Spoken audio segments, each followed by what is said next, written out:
حضرت امام حسین کی شہادت کی چند باتیں۔ حضرت علامہ سید نعیم الدین مراد آبادی کے نظریات۔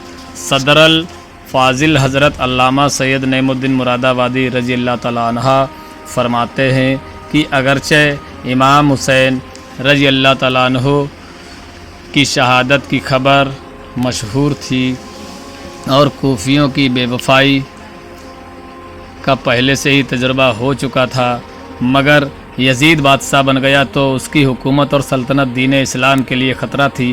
اسی سبب سے اس کی بیعت کروانا تھی اور وہ طرح طرح کے تدبیروں اور حیلوں سے چاہتا تھا لوگ اس کی بیعت کر لیں۔ ان حالات کے کوفیوں کے باپ سے ملت یزید بیعت سے دستکاری کرنا اور حضرت امام حسین رضی اللہ تعالیٰ عنہ بیعت ہونا امام پر لازم کرتا تھا کہ ان کی درخواست قبول فرمائیں۔ جب ایک قوم ظالم اور فاسق کی بیعت پر راضی نہ ہو اور صاحب استحق اہل بسطت بیعت کریں اس پر، اگر وہ ان کی استیعاب قبول نہ کریں تو اس کے معنی ہوتے ہیں کہ وہ اس قوم کو اس جابر ہی کے حوالے کرنا چاہتا ہے۔ امام حسین رضی اللہ تعالیٰ عنہ اگر اس وقت کوفیوں کی درخواست کو قبول نہ فرماتے تو برگاہ الہی میں اجو ازل کوفیوں کے اس مطالب کا امام حسین رضی اللہ تعالیٰ عنہ کے پاس کیا جواب ہوتا کہ ہم ہر چند در پہ ہوئے مگر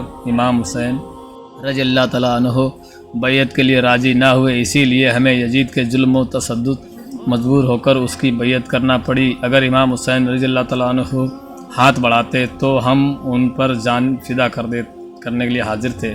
یہ مسئلہ ایسا درپیش آیا جس کا حل بنا اس کے اور کچھ نہیں تھا کہ حضرت امام حسین رضی اللہ تعالیٰ عنہ ان کی دعوت پر لبیک فرمائے۔ اگرچہ اکبر صحابہ حضرت ابن عباس و حضرت ابن عمر و حضرت جابر، حضرت ابو سعید وغیرہ ہم رضی اللہ تعالیٰ عنہ ان حضرت امام حسین رضی اللہ تعالیٰ عنہ کی اس رائے کے متفق نہیں تھے، انہیں کوفیوں کی عہد و معاوض کا اعتبار نہیں تھا۔ امام حسین رضی اللہ تعالیٰ عنہ کی محبت اور شہادت، حضرت امام حسین رضی اللہ تعالیٰ عنہ کی شہرت ان سب کے دلوں میں اختلاف پیدا کرتی تھی، گویا کہ یہ یقین کرنے کی کوئی وجہ نہیں کہ شہادت کا یہی وقت ہے اور اس سفر میں یہ مرحلہ درپیش ہوگا۔ لہجہ اندیشہ معنی تھا حضرت محمد صلی اللہ تعالیٰ علیہ وسلم کا آخری خطبہ۔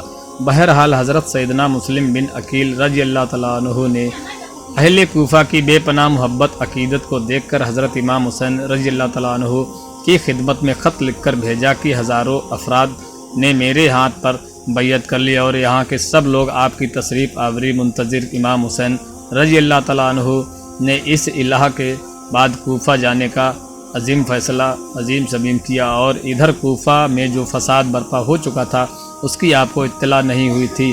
حضرت امام حسین کا کوفہ جانا۔ حضرت سیدنا امام حسین رضی اللہ تعالیٰ عنہ نے 3 ذی الحجہ 60 ہجری کو اپنے اہل بیت خادموں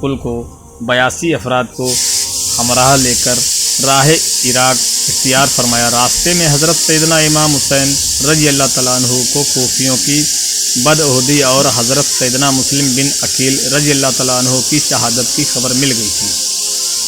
اس پر سیدنا امام حسین رضی اللہ تعالیٰ عنہ کے رفقا کی آرائیں مختلف ہوئیں اور ایک بار آپ رضی اللہ تعالیٰ عنہ نے بھی واپسی کا قصد فرمایا، لیکن بہت گفتگو کے بعد یہی طے پایا کہ سفر جاری رکھا جائے اور واپسی کا خیال ترک کیا جائے۔ حضرت سیدنا امام حسین رضی اللہ تعالیٰ عنہ نے بھی اس رائے میں اتفاق کیا اور قافلہ آگے چلا دیا، یہاں تک کہ حضرت سیدنا امام حسین رضی اللہ تعالیٰ عنہ نے کربلا میں نزول فرمایا۔